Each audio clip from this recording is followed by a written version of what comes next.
Hello, my name is Mark Matsky. I'm from Painesville, Ohio, and today I am reading chapter 23 of Jane of Lantern Hill.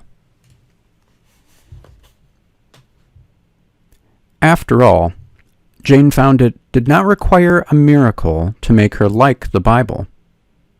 She and Dad went to the shore every Sunday afternoon, and he read to her from it. Jane loved those Sunday afternoons. They took their suppers with them and ate them squatted on the sand. She had an inborn love of the sea and all pertaining to it. She loved the dunes.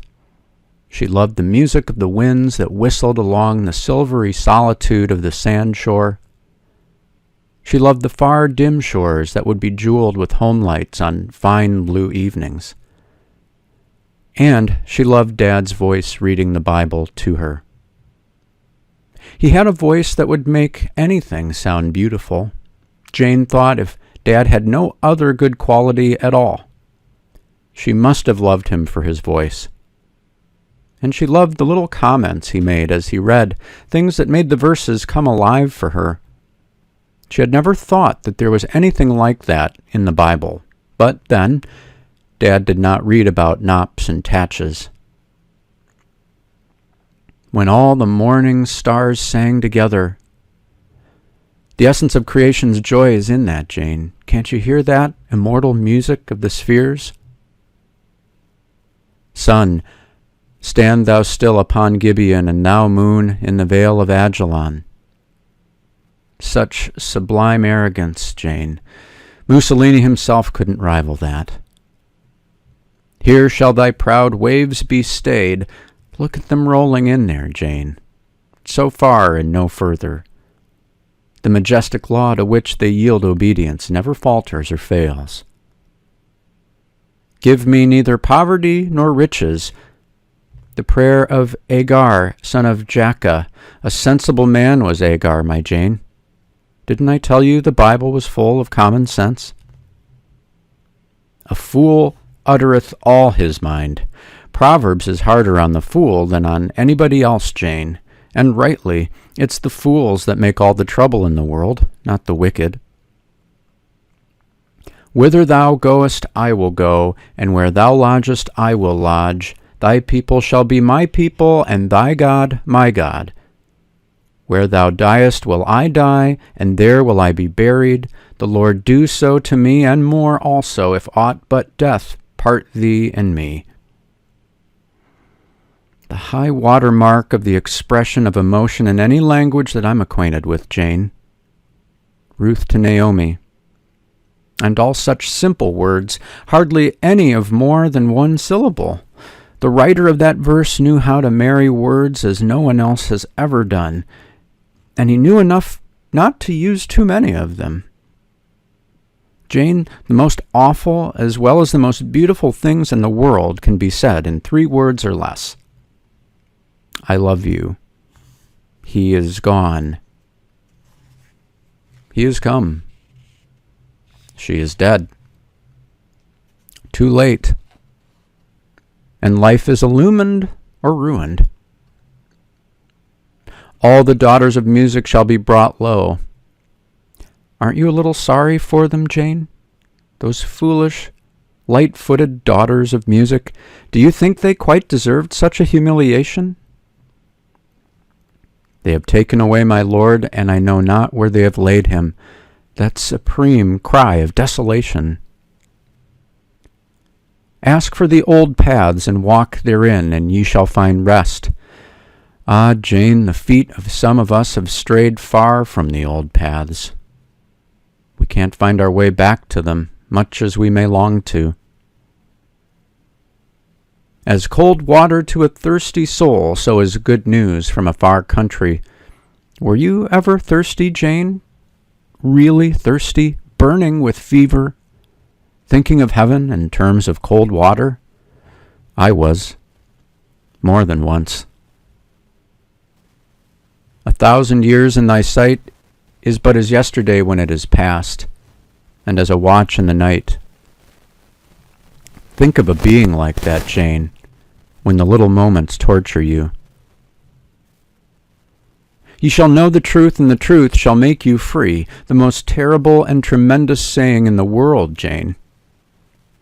Because we are all afraid of truth and afraid of freedom. That's why we murdered Jesus. Jane did not understand all Dad said, but she put it all away in her mind to grow up to. All her life she was to have recurring flashes of insight when she recalled something Dad had said, not only of the Bible, but of all the poetry he read to her that summer. He taught her the loveliness of words. Dad read words as if he tasted them. Glimpses of the moon. One of the immortal phrases of literature, Jane. There are phrases with sheer magic in them. "I know," said Jane. "On the road to Mandalay. I read that in one of Miss Colwyn's books. And horns of elfland faintly blowing. That gives me a beautiful ache." You have the root of the matter in you, Jane. But oh, my Jane, why did Shakespeare leave his wife his second best bed? "Perhaps because she liked it best," said Jane practically. "Out of the mouths of babes and sucklings, to be sure.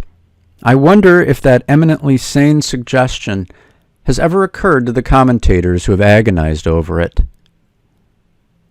Can you guess who the dark lady was, Jane? You know when a poet praises a woman, she is immortal.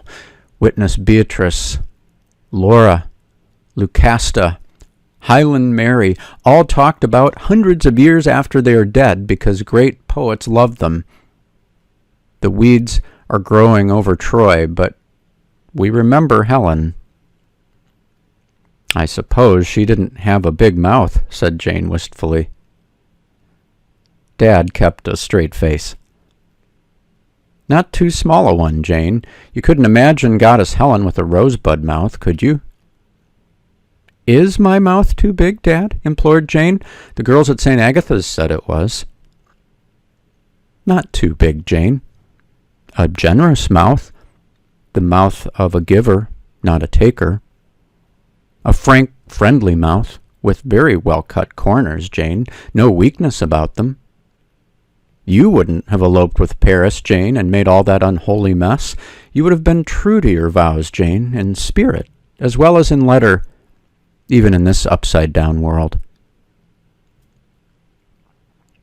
Jane had the oddest feeling that Dad was thinking of Mother, not of Argive Helen. But she was comforted by what he said about her mouth. Dad did not always read from the masters. One day he took to the shore a thin little volume of poems by Bernard Freeman Trotter. I knew him overseas. He was killed. Listen to his song about the poplars, Jane. "And so I sing the poplars, and when I come to die, I will not look for jasper walls, but cast about my eye for a row of wind-blown poplars against an English sky."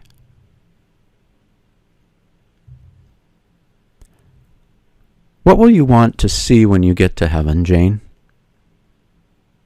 "Lantern Hill," said Jane. Dad laughed. It was so delightful to make Dad laugh, and so easy. Though a good many times Jane didn't know exactly what he was laughing at. Jane didn't mind that a bit, but sometimes she wondered if Mother had minded it. One evening after Dad had been spouting poetry until he was tired, Jane said timidly, "Would you like to hear me recite, Dad?" She recited The Little Baby of Matthew. It was easy. Dad made such a good audience. "You can do it, Jane. That was good. I must give you a bit of training about that line, too. I used to be rather good at interpreting the habitant myself." Someone she did not like used to be rather good at reading habitant poetry. Jane remembered who had said that. She understood another thing now. Dad had rolled over to where he could see their house in a gap in the twilit dunes. "I see the Jimmy John's light and the snowbeam light at Hungry Cove, but our house is dark. Let's go home and light it up, Jane. And is there any of that applesauce you made for supper left?" So they went home together, and Dad lighted his gasoline lamp and sat down at his desk to work on his Epic of Methuselah, or something else. And Jane got a candle to light her to bed. She liked a candle better than a lamp. It went out so graciously, the thin trail of smoke, the smoldering wick, giving one wild little wink at you before it left you in the dark. When Dad had converted Jane to the Bible, he set about making history and geography come alive for her. She had told him she always found those subjects hard, but soon history no longer seemed a clutter of dates and names in some dim, cold antiquity, but became a storied road of time when Dad told her old tales of wonder and the pride of kings. When he told the simplest incident with the sound of the sea in his voice, it seemed to take on such a coloring of romance and mystery that Jane knew she could never forget it. Thebes, Babylon, Tyre, Athens, Galilee were places where real folks lived, folks she knew, and knowing them, it was easy to be interested in everything pertaining to them. Geography, which once had meant merely a map of the world, was just as fascinating. "Let's go to India," Dad would say, and they went, though Jane would sew buttons on Dad's shirts all the way. Min's ma was hard on buttons, but soon Jane knew all the fair lands far, far away as she knew Lantern Hill, or so it seemed to her after she had journeyed through them with Father. "Someday, Jane, you and I will really go and see them. The land of the midnight sun. Doesn't that phrase fascinate you, Jane? Far Cathay, Damascus, Samarkand, Japan and cherry blossom time, Euphrates among its dead empires, moonrise over Karnak, lotus veils in Kashmir, castles on the banks of the Rhine. There's a villa in the Apennines, the cloudy Apennines. I want you to see, my Jane. Meanwhile, let's draw a chart of lost Atlantis." "Next year I'll be beginning French," said Jane. "I think I'll like that." "You will. You'll wake up to the fascination of languages. Think of them as doors opening into a stately palace for you. You'll even like Latin, dead and all as it is. Isn't a dead language rather a sad thing, Janet?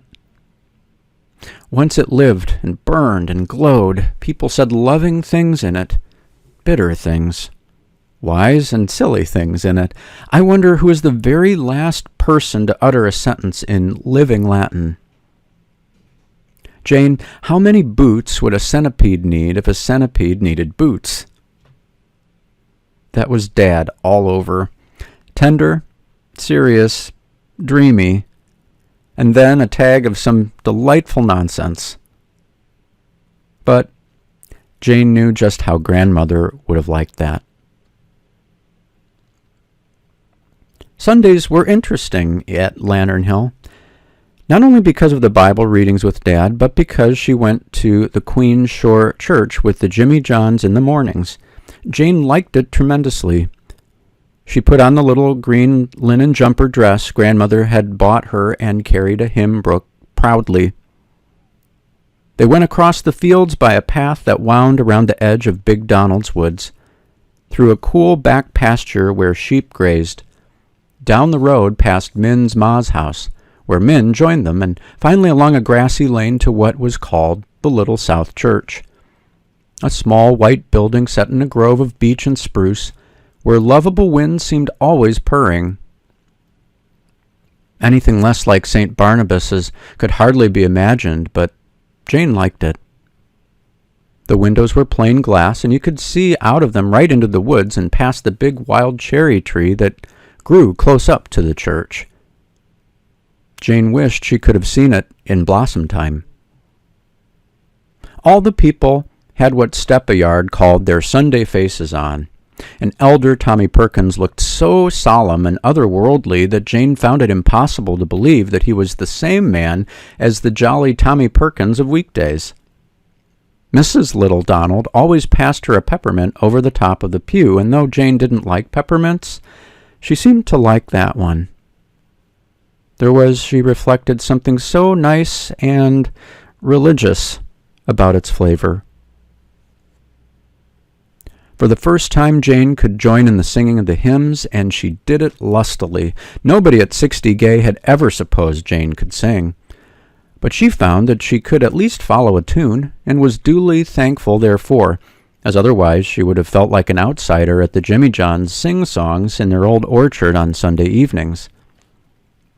In a way, Jane thought the sing-songs the best part of Sunday.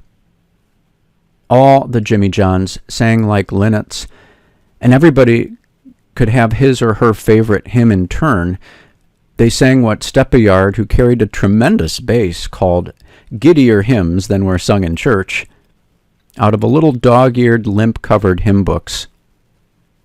Sometimes the stay-at-home dog tried to sing too. Beyond them was a beauty of a moonlit sea.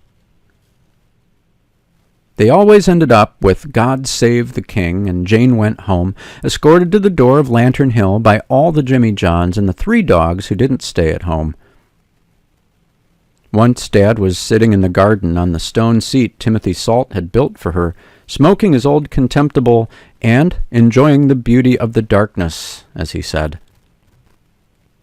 Jane sat down beside him, and he put his arm around her. First Peter prowled darkly around them. It was so still that they could hear the cows grazing in Jimmy John's field, and so cool that Jane was glad of the warmth of Father's tweed arm across her shoulders. Still and cool and sweet. And in Toronto at that moment, everyone was gasping in a stifling heat wave, so the Charlottetown paper had said yesterday. But Mother was with friends in Muskoka. It was poor Jody who would be smothering in that hot little attic room. If only Jody were here. Jane, Dad was saying, should I have sent for you last spring? Of course, said Jane. But should I? Did it hurt? Anybody? Jane's heart beat more quickly. It was the first time Dad had ever come so near to mentioning Mother. Not very much, because I would be home in September. Ah, yes. Yes, you will go back in September. Jane waited for something more, but it did not come.